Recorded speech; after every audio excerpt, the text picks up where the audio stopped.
Hello, this is Chef Gabi with Aladdin Wishes, and today we're gonna be making some pita bread. Very easy, very simple recipe.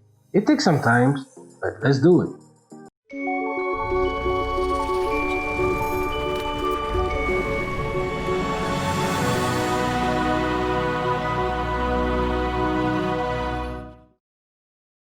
Okay, I'm gonna start to add 2 teaspoons of sugar or 2 cubes of sugar.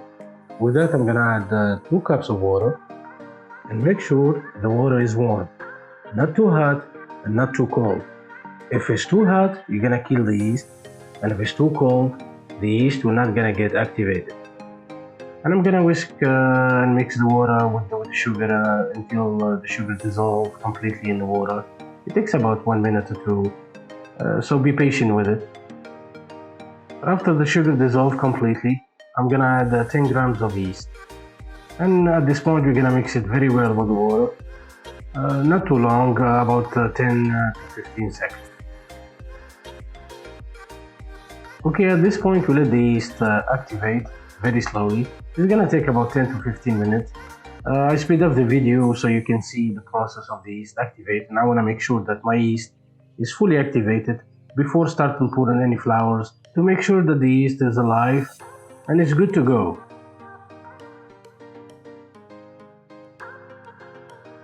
Okay, at this point I'm gonna add 2 tablespoons of virgin olive oil, and with that, of course, I'm gonna add 1 teaspoon of sea salt, and we're gonna mix it very well. At this point, I'm gonna start adding the flour. You can use all-purpose flour or regular flour. It doesn't matter. We're gonna add little by little the flour. We're not gonna pour everything at once because we want a sticky dough, not too dry and not too sticky. At this point, I'm gonna throw some flour on my surface and I'm gonna work the dough with my hands. You can use the machine, but I like to use my hands instead of using the machine. And you need to work the dough little by little until it becomes very soft, not too sticky with the hands, but we want it just a little bit sticky, so we don't lose the texture and everything, and the pita bread won't come out very dry. At this point, our dough is ready. We're gonna let it rest for at least 2 hours. I'm gonna heat up the oven just a little bit so it stays warm. I'm gonna transfer it in the bowl. I'm gonna put a little bit of flour in the bottom so it doesn't get stuck when we transfer it in the second time. At this point, I'm gonna add a little bit of olive oil in the top of the surface so it doesn't get dry. And at this point, I'm gonna wrap it up in a plastic bag. I'm gonna transfer the whole bowl to my oven. Okay, after 2 hours, my dough has risen to double the size. I'm gonna sprinkle some flour to my surface and start cutting the bread into 6 equal balls.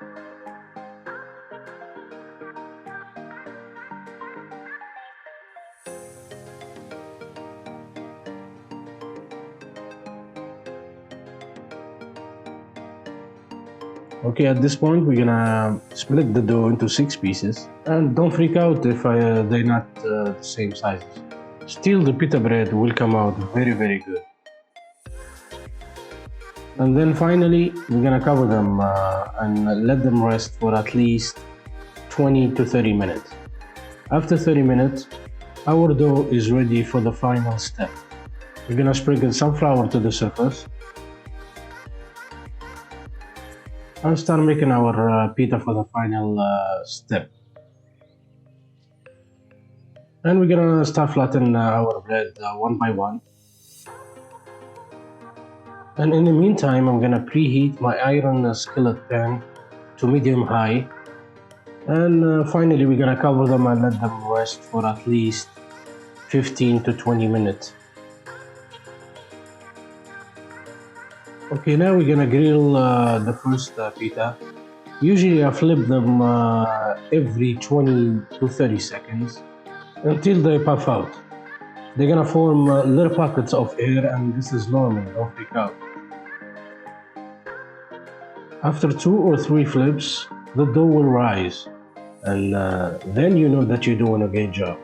There we go. This is a lovely pita. Okay, we are done with the first one. Now let's do the second one. In the second example, I'm gonna show you a little trick. As you see, the dough has a little crack in the top right. And because of that, the pita bread won't puff out.